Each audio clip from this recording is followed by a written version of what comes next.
Have you ever noticed how burnout doesn't usually arrive with a loud bang? It's more like a slow, silent accumulation of dust. One day you're excited about your projects, and the next, the simple act of opening your laptop feels like lifting a ton of lead. I want to talk to those of you who wake up, and before your feet even touch the floor, your mind is already racing through a list of shoulds. You aren't even working yet, but your soul is already breathless. You look at your desk, your table, and it doesn't look like a place of creation anymore. It looks like a mountain of expectations that's about to collapse on you. I've been there, especially in the high-pressure world of law. I spent years thinking that this crushing exhaustion was just the price of success.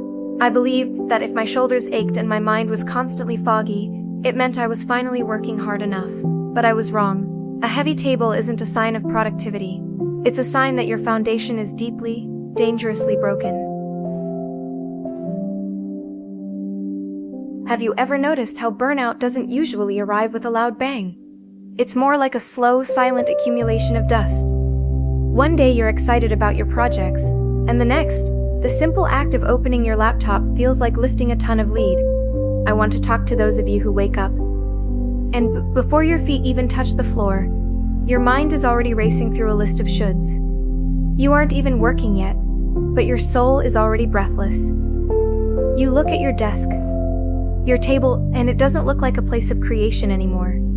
It looks like a mountain of expectations that's about to collapse on you. I've been there, especially in the high-pressure world of law. I spent years thinking that this crushing exhaustion was just the price of success. I believed that if my shoulders ached and my mind was constantly foggy, it meant I was finally working hard enough. But I was wrong. A heavy table isn't a sign of productivity.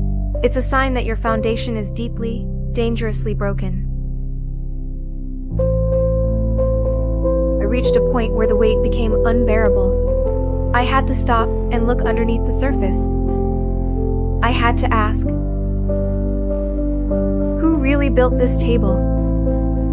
And why is it so heavy?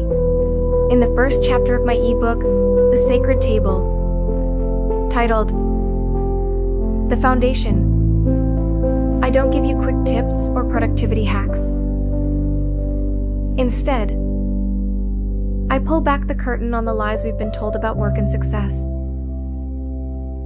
I show you exactly what needs to be removed from your table before you can even think about building something new. This chapter is about the demolition before the reconstruction. It's for the person who is tired of surviving and is ready to actually live.